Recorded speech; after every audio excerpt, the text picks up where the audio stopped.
Assalamualaikum warahmatullahi wabarakatuh. Apa khabar tuan-tuan dan puan-puan semua, dan salam sejahtera. Saya Abdul Aziz Abdullah dari Edu Intellect.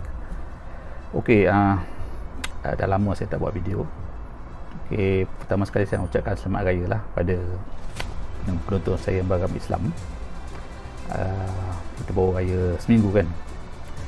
Dan yang kedua, saya harap penonton saya semua sihat-sihat belaka lah kan. Alhamdulillah kita dah hampir berjaya mengharungi situasi pandemik COVID-19 kita ni. Jadi insyaAllah ada sedikit lagi kita kena buat. Mudah-mudahan kita dapat menyempurnakan kita dapat berjaya lah dalam kita punya mengharungi situasi semasa kesihatan kita. Saya harap tuan-tuan semua sihat-sihat belaka lah. Okey, hari ni saya nak cerita sikit pasal bidang coaching yang saya buat lah. Okay, banyak orang tanya saya lah, apa yang saya buat sebagai coach. Okey, pertama sekali saya nak beritahu, sebagai coach, tak kisahlah saya sama ada saya berjumpa seseorang sebagai life coach ataupun business coach, yang mana kedua-dua adalah fokus saya sekarang ni. Sebenarnya sebagai seorang coach, saya tak bagi solution, saya tak bagi jawapan kepada sesuatu isu. Jadi benda pelik sikit kan. Jadi orang ingat coach bagi jawapan. Sebenarnya coach tak bagi jawapan. Coach hanyalah kita beri encouragement kepada klien kita untuk dia sendiri cari jawapan. Okay? Sebab coach sebenarnya bukan cikgu. Coach bukan cikgu. Okay? Coach mendorong seseorang tu supaya dia sendiri jumpa jawapan. Kenapa saya cakap macam tu? Sebab hari ni kita daripada kecil, daripada kita sekolah rendah sampai kita sekolah menengah, masuk universiti, dan kita masuk alam pekerjaan, kita setiap hari disuruh buat tu buat ni kan. Jadi kita telah disuruh, kita telah diajar untuk buat, ada orang suruh kita buat tu buat ni kan. Tapi kadang-kadang benda yang kita nak buat tu, kadang-kadang kita tak nak buat benda tu. Of course lah, kalau benda tu yang tak langgar undang-undang, kita kena buat lah. Tapi kadang sesuatu benda tu, contohnya kerja, kita nak kerja satu tempat, kadang-kadang kita disuruh kerja kat situ ataupun kita disuruh ambil sesuatu kerjaya tu, tapi kita tak nak buat benda tu. Jadi sebab tu sebagai coach, kita punya konsep, kita tak nak bagi solution, tapi kita nak supaya solution tu datang daripada kamu. Ni pelik sikit kan, macam mana kita buat benda ni. Okay? So macam mana seorang coach buat benda ni? Macam mana seorang coach congkil supaya jawapan tu keluar? Of course, cara yang paling mudah, coach tu akan kongsilah pengalaman dia. Contohnya, katakanlah saya sebagai seorang peniaga, saya dah berniaga lebih kurang more than 10 years kan. Kalau orang tanya pasal masalah bisnes, of course paling senang sekali saya cerita kat dia macam mana saya selesaikan masalah tu. Itu paling senang lah.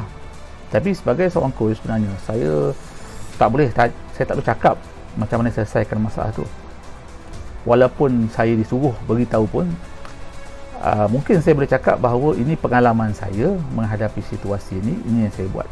Tapi mungkin pengalaman klien saya itu lain. Jadi saya tak boleh sebenarnya, ataupun saya sebagai seorang coach, saya terpaksa mengelakkan diri saya bagi solution. Okay?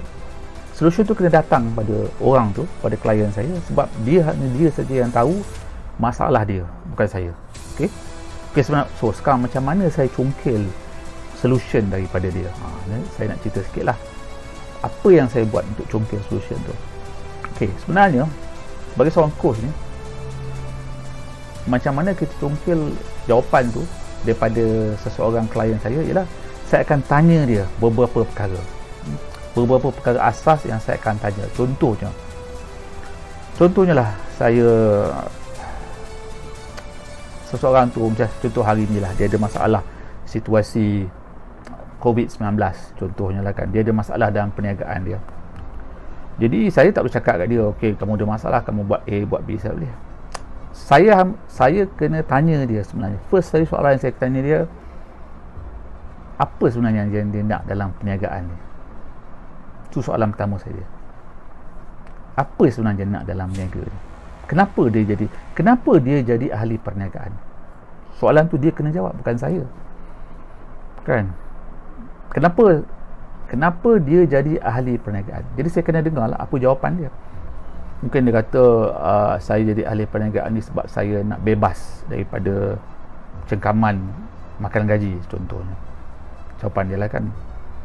Jadi saya tanya dia, so far kamu berniaga ni, adakah kamu dapat capai matlamat kamu, bebas dari cengkaman? Mungkin dia kata, ya, so far saya berniaga, saya dapat bebas dari cengkaman. Lepas tu saya tanya lagi, so sekarang apa masalah anda, apa masalah kamu? So dia kata, of course, dia kata sekarang berniaga dah jatuh. Berniaga dah jatuh. Okay, sebab COVID, berniaga saya jatuh. Jadi saya tanya dia lagi, okey, saya tanya lagi, kenapa kamu berniaga sebenarnya? Saya tanya lagi soalan tu. Macam pelik kan, kenapa saya tanya lagi kan? Sebab apa saya tanya lagi? Sebab saya nak dijawab betul-betul daripada hati dia, daripada jiwa dia, kenapa dia nak berniaga tu, kenapa dia nak berniaga. Okay. Saya nak benda tu keluar daripada jiwa dia. Saya nak tahu jawapan sebenarnya. Mungkin jawapan sebenarnya bukan sebab dia tak nak makan gaji, kan? Mungkin ada benda lain. Contohnya mungkin dia pelajaran tak tinggi dan sebagainya. Atau ada benda saya nak korek. Saya nak korek punca dia berniaga. Okey. Jadi bila saya korek punca dia berniaga, akhirnya saya akan dapat satu jawapan, apakah punca sebenarnya dia berniaga. Okay. Contohnya, saya beri contoh. Saya berniaga sebab memang saya tak boleh makan gaji. Katalah tu contoh dia. Kan, dia berniaga dengan dia dah tak boleh makan gaji. Okey. So sekarang ni dia komplain. Dia kata sekarang apa saya nak buat? Berniaga saya jatuh sebab zaman COVID. So soalan saya tanya kat dia, saya akan tanya soalan, apa pilihan yang kamu ada sekarang? Kalau kamu tak berniaga, kamu kata kalau kamu berniaga, tujuan kamu berniaga ialah supaya sebab kamu tak ada pelajaran, maka kamu terpaksa berniaga. Jadi sekarang ni kamu bagi tahu masalah kamu sekarang berniaga sebab COVID punya hal. Jadi kamu punya berniaga jatuh. Jadi soalan saya sekarang ni, apa pilihan yang kamu ada sekarang selain daripada berniaga? Saya kena tanya dia pilihan dia. Bukan saya bagi tahu pilihan dia. Saya kena tanya dia pilihan dia. Jadi faham tak? Jadi sebagai seorang coach, saya tak boleh bagi tahu dia apa dia patut buat. Jawapan dia ada pada dia. So pilihan dia pada dia lah. Dia kena beritahu saya apa pilihan dia. Sama ada pilihan dia kena cari makan gaji balik ke, atau pilihan dia apalah, nak berniaga lain ke. Kalau sebelum dia mungkin dia berniaga makan tak boleh berniaga, mungkin dia terpaksa berniaga barang, jual baju ke dan sebagainya. Pilihan tu tangan dia sebenarnya. So saya kena tanya dia apa yang dia nak, kan? Dan setiap jawapan yang dia bagi tu, saya kena kaitkan pula dengan objektif berniaga dia. Apa objektif berniaga dia asal? Sebab dia kata objektif dia berniaga asal, saya kena ingatkan dia. Yang ni objektif berniaga asal dia jelas supaya dia, sebab dia tak boleh makan gaji, sebab dia tak ada kelayakan, tak boleh makan gaji, so dia terpaksa berniaga. Jadi saya kena tanya dia lah lagi, apa pilihan yang ada sekarang. Saya tak tahu, sebab hanya dia yang tahu sama ada pilihan, sama ada perniagaan dia jatuh sebab PKP tak boleh berniaga ke, ataupun sebab bisnes selepas PKP ni, masa PKP bersyarat ni tak ada pelanggan ke, ataupun tak cukup modal ke. Dia kena jawab pada saya, dia kena beritahu. Sebab hanya dia saja yang tahu, bukan saya tak tahu. Okey, so pilihan yang ada sekarang ni apa? Adakah dia terpaksa makan gaji balik ke? Tapi adakah pilihan yang dipilih tu, kalau contohnya dia bagi satu pilihan, dia kata dia nak makan gaji balik. So saya tanya dia balik, adakah pilihan makan gaji tu adalah benda yang kamu nak? Mungkin benda tu nak, atau mungkin benda tu tak nak. Jadi sebenarnya ini adalah kaedah saya sebagai seorang coach. Macam mana saya cungkil jawapan daripada seseorang apabila seseorang tu ada masalah. Contoh yang saya bagi tahu tadi adalah masalah situasi seorang ahli perniagaan yang menghadapi masalah pada ketika COVID-19. Jadi saya rumuskan sikit lah, sebab saya pun tak nak panjang sangat video ni. Pertama kali Mula-mula saya tanya dia apakah sebenarnya maksud, apakah matlamat dia dalam apa yang dia nak capai tu, macam contoh berniaga. Yang kedua, apakah pilihan yang dia ada dalam situasi hari ni. Sebelum saya tanya pilihan dia, saya akan tanya apakah situasi dia, situasi semasa dia pada ketika ni, macam mana keadaan perniagaan dia pada ketika ni. Yang ketiga, saya tanya apakah alternatif yang dia ada pada ketika ni.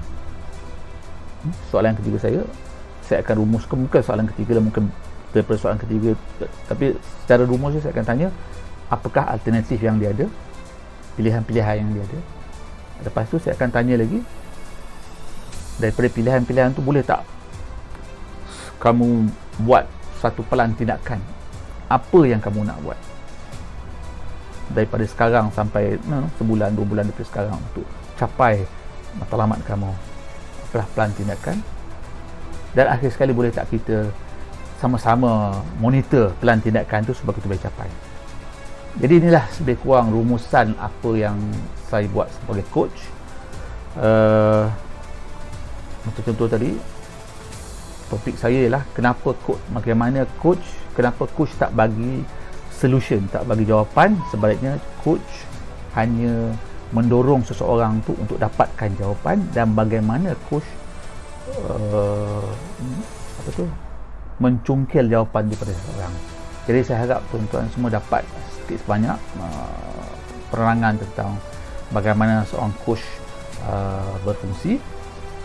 Dan sekiranya tuan-tuan perlu somebody lah sebagai seorang coach untuk bercakap tentang isu-isu yang ada pada diri saudara dan saudari, bolehlah hubungi saya ke website saya. Dan kat website saya ada satu messenger dalam terus kepada WhatsApp kami, dan bolehlah buat set appointment dengan saya.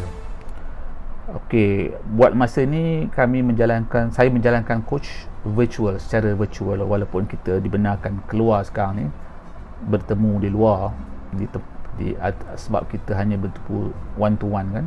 Tapi saya lebih suka untuk kita elakkan daripada situasi yang belum reda ni, kita buat virtual coaching dengan menggunakan Zoom.